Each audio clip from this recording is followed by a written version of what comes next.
අසරණකම නිර්මාණකරුවෙක්ගේ උපතයි. මෙහෙම කිව්වොත් පිළිගන්නවද? කියන්න හිතුණු අතීතයක එක නිර්මාණයක යට කියපු පොඩි කතාවක්. ඊට කලින්ම මම කියන්න ඕනේ මම ෆැෂන් ඩිසයිනර් කෙනෙක් නන් නෙවෙයි. අදාළ නැති දෙයක් කරේ හැබැයි නැති බැරි කමටමයි. විශ්වාස කරයිද මන්ද ඒත්. 2017 වර්ෂයේදී එදිලා තිබ්බා මට get together event එකක්. ඒකට තීම් එකක් තිබ්බා මාස්ක් එකක් එක්ක තමයි එන්න ඕනි කියලා. නමුත් මාස්ක් එකටත් වෙනමම තීම් එකක් තිබ්බා එදා. මම ඒ පස්සේ තිව්වේ නෑ. මට ඕනේ වුණේ මගේ ඒ මොහොතේ ඇති වුණ අදහසක් ක්‍රියාත්මක කරන්න විතරමයි. අනේ මන්ද ඇයි කියලා. ඒ මොහොතේ මට ආස හිතුනේම රාජාලියෙක් වෙන්න. අනිත් ලොකුම ප්‍රශ්නේ ඉවෙන්ට් එකටත් යන එන ගමන් වලටත් මට වියදමක් දරන්න තිබ්බ නිසා මට අලුත් ඇඳුමක් ගන්න ඒ වෙනුවෙන්ම තව මුදලක් ඇති කරන්න බැරි වුණ මොහොතක් ඒක. ඉතින් මම ගාව තිබ්බ දිග ගවුමක් ඒ වෙද්දී. හැබැයි ඒක මට වෙනස් කරගන්න ඕනේ වුණා. නැත්නම් හැමදාම දකින්නේ හැමෝම එකම ගවුමනේ. ඉතින් මම මුලින්ම කරේ රාජාලියාගේ පින්තූර කීපයක් අරන් අධ්‍යයනය කරපු එක. ඒ අතරේ මට ඒ දවස්වල මගේ මුල්ම සැලරිස් එකතු කරලා ගත්ත ෆෝන් එකක් තිබ්බ Samsung Note 4. ආයෙනම් ෆෝන් එකකට කවදාවත් ඒ තරම් වියදමක් කරගන්නේ නෑ කියලා හිතාගත්තා. ඒකත් මේ එක්කම ඔන්න කිව්වා. ඊට පස්සේ නම් කෙලින්ම පාවිච්චියට ගත්තෙම රුපියල් 19,000ට ෆෝන් කෑල්ලක්. මේ ඒකෙන් තමයි අදටත් වැඩ සේරම අපූර්වට කරගන්නේ. ඉතින් එදා නුවර යන ගමන් බස් එකේ හිටියේ.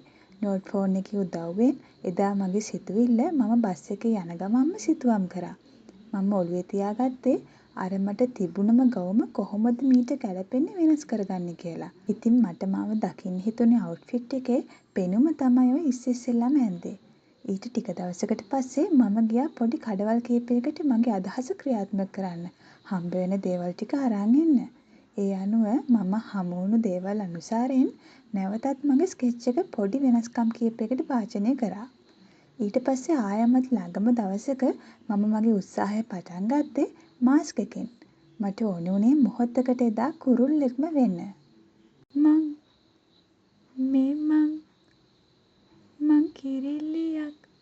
මං කිරිල්ලියක් තමයි මේ මගේ පිහාටු.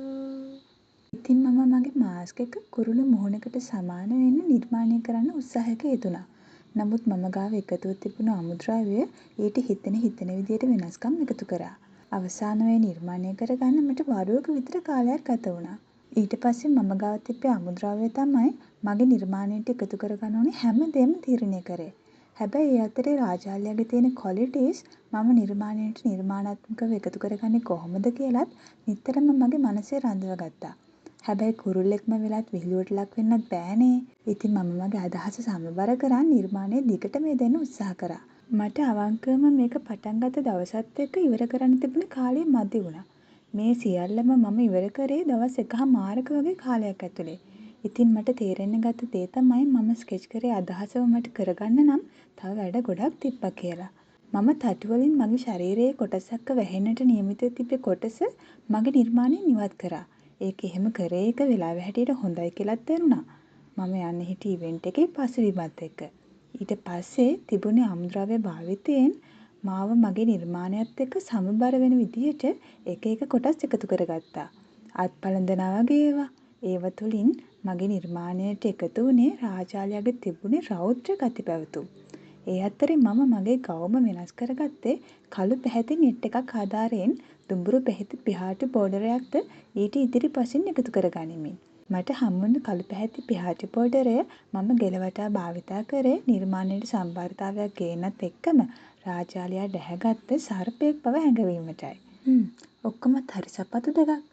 සම්පූර්ණ අවුට්ෆිට් එකම අමුද්‍රව්‍ය ප්‍රමාණයකින් ඒ විදිහට නිර්මාණය වෙද්දී සපත්තු දෙක විතරක් සාමාන්‍ය විදිහටම භාවිතා වුණා නම් වැඩක් නෑ හිතුණා. ඉතින් මම ගාව තිබ්බ භාවිතයට සුදුසු සපත්තු දෙකක් මේ සඳහා යොදාගත්තොත් මට ආයෙක සාමාන්‍ය භාවිතයට ගන්න වෙන්නේ නෑ කියලා අදහසක් තිබ්බා. ඉතින් මම හොයාගත්තා භාවිතය නතර කරපු මගේ භාවිතයේ තිබුණු සපත්තු කුට්ටමක්. ඒකටත් මම මගේ මෙතෙක් නිර්මාණය යොදාගත්ත අමුද්‍රව්‍ය ඊට ගැලපෙනවා කියලා හිතුව විදියට පරණ සපත්තු දෙකක් කියලා දැනෙන්නවත් නැති විදියට කවර් කරගත්තා. විශ්වාස කරන්න මේ සපත්තු දෙක කවුරුවත් හිතුවේ නෑ එදා පරණයි කියලා. ඒත් සම්පූර්ණ ගමනත් ගිහින් ගෙදර දොරගාවට ආවා විතරයි.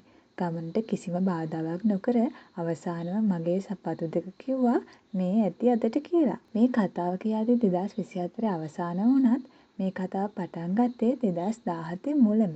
ඉතින් ඒ වෙද්දී මේ නිර්මාණයට එදා මුදලින් මතක විදියට රුපියල් 1500ක්වත් කියේ නෑ. යෙදුණු අමුද්‍රව්‍ය ප්‍රමාණයට රුපියල් 1000ක්වත් කියේ නෑ. හිසකෙස් මෝස්තරය පවා මගේ මතින් එම අමුද්‍රව්‍ය භාවිතයෙන්ම මට පුළුවන් මට්ටමින් සකසගත්තා. අවසානව මගේම විදියකට යුනික් පෙනුමකින් ඊට සහභාගී වෙන්නත් හැකියාවකුත් ලැබුණා. මට මේ කතාවෙන් කියන්න ඕන වුණේ පුංචි දේවල් කිහිපයක් තිබ්බා. ඒ තමයි නිර්මාණයක් කරන්න බය වෙන්න එපා. නිර්මාණයක් කරද්දී ඔයාට බෑ කියලා හිතන්න එපා කවමදාවත්. සෑම මිනිසෙක් ඇතුළෙම නිර්මාණකරුවෙක් ඉන්නවා. අවසානම බිහිවෙන නිර්මාණය කවුරු බාරගත්තත් නොගත්තත් ඔයාව ඔයාට ඕනි තැනට රැගෙන ගියා නම් ඒක ඔයාට ප්‍රමාණවත්. නිර්මාණයක් කරන්න ලොකු ප්‍රාග්ධනයක් අවශ්‍ය නැහැ. ඔයා ගාව තියෙන අමුද්‍රව්‍ය තමයි ඔයාව නිර්මාණකරුවෙක් බවට පත් කරන්නේ. සමහර වෙලාවට ඔයාට අදහස් එන්නේ මුකුත්ම නැති තැන නෙවෙයි. ඔයාට ඔයාගේ ඇස් ඉස්සරහා පේන්න තියෙන දේ එක්ක. අවසානව අවංකවම හිතලා බැලුවොත් සෑම නිර්මාණයක් පිටුපසම තියෙන්නම ආසාවකට වඩා කුමන පැත්තකින් හෝ දැනෙන අසරණකමක්. ඒ අසරණකම තමයි ඔයාගේ අත් දෙකට පණ දීලා ඔයාව මොහොතකට නිර්මාණකරුවෙක් කරන්න ශක්තියක් වෙන්නේ. ඉතින් අසරණකමට ආදරය කරන්න. ඔයා නොහිතන දුරක් ඒ අසරණකම ඔයාව අරගෙන යාවි. අනිවාර්යෙන්ම කාටම හරි මේ කතාවෙන් ගන්න දෙයක් තියෙනවා කියලා හිතනවා නම් ෂෙයා කරාට කිසිම විරුද්ධත්වයක් නැහැ. හොඳේ. සෙනෙහසින් හසි.